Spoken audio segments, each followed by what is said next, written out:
തലശ്ശേരിയിൽ ലഹരിയിൽ പൂസായ യുവാവിന് റോഡിൽ നിർത്തിയിട്ട ബുള്ളറ്റിനോട് തോന്നിയ പ്രണയം ടൗൺഹാൾ റോഡിൽ തല്ലുമാലക്ക് തിരികൊളുത്തി. കഴിഞ്ഞ ദിവസം രാത്രി 8:30 സംഭവം. പൊന്നാനി സ്വദേശിയും ചമ്പാട്ടെ ഒരു കാറ്ററിംഗ് സ്ഥാപനത്തിലെ ജോലിക്കാരനുമായ യുവാവാണ് സംഭവ കഥയിലെ വില്ലനും നായകനും. നഗരത്തിലേക്കുള്ള യാത്രക്കിടയിൽ ടൗൺഹാൾ ജംഗ്ഷനിലെ റെസ്റ്റോറന്റിന് മുന്നിൽ നിർത്തിയിട്ട ഡീസൽ ബുള്ളറ്റിൽ യുവാവിന്റെ കണ്ണുടക്കിയതാണ് കോലാഹലങ്ങൾക്കിടയാക്കിയത്. അത് താൻ അല്ലയോ ഇത് എന്ന സന്ദേശം തലയിൽ മിന്നിയതോടെ കക്ഷി ബുള്ളറ്റിനടുത്തെത്തി.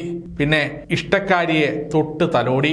പ്രണയപരവശനായതോടെ കയറി ഓടിച്ചു നോക്കണമെന്നായി മോഹം. സ്റ്റാർട്ടാക്കാൻ ചാവി വേണ്ടാത്ത ബുള്ളറ്റിനെ കക്ഷി പെട്ടെന്ന് തന്നെ മെരുക്കിയെടുത്തു.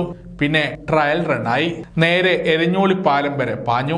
വൈകാതെ തിരിച്ചു വന്ന് തൽസ്ഥാനത്ത് പാർക്ക് ചെയ്യുന്നതിനിടയിൽ വണ്ടിയുടെ ഉടമ അരിശം മൂത്ത് കലിതുള്ളി ചോദ്യം ചെയ്തു.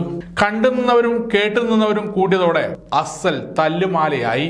ആദ്യ അടി പിടലേക്ക് വീണതോടെ തുടർ ചലനങ്ങൾ പ്രകമ്പനങ്ങളായി മുന്നിലും പിറകിലും നിന്ന് വന്നു. തത്സമയം സ്ഥലത്തെത്തിയ തലശ്ശേരിയിലെ 2 മാധ്യമ പ്രവർത്തകർ അടിക്കരുതെന്ന് വിലക്കിയെങ്കിലും അടിയുടെ പൊട്ടിത്തെറി അവസാനിച്ചില്ല. വിഷയം പിടിവിടുമെന്നായപ്പോൾ മാധ്യമ പ്രവർത്തകർ വിവരം പോലീസിനെ അറിയിച്ചു. അവരെത്തിയതോടെയാണ് രംഗം ശാന്തമായത്. ആൾക്കൂട്ട മർദ്ദനത്തിന് ഇരയായ യുവാവ് അപ്പോഴും എന്താണ് ഉണ്ടായതെന്ന് പിടികിട്ടിയ ഭാവമുണ്ടായില്ല. ഇയാളെ പോലീസ് ജീപ്പിൽ കയറ്റി സ്റ്റേഷനിലേക്ക് കൊണ്ടുവന്നു. തലക്ക് വെളിവ് വന്നപ്പോൾ യുവാവ് കാര്യം പറഞ്ഞു. കുറച്ചു മുമ്പ് ഇതുപോലൊരു ബുള്ളറ്റിന്റെ സ്റ്റാർട്ടിംഗ് ട്രബിൾ ശരിയാക്കിയിരുന്നു. അതേ വണ്ടി വഴിയിൽ കണ്ടപ്പോൾ തോന്നിയ ഇഷ്ടമാണത്രേ പൊല്ലാപ്പുണ്ടാക്കിയത്. അടി കൊണ്ടതിൽ ഒരു പരാതിയുമില്ലെന്ന് യുവാവ് പറഞ്ഞതോടെ പോലീസ് ഇഷ്ടനെ പറഞ്ഞു വിട്ടു. സമഗ്ര ന്യൂസ്, കണ്ണൂർ.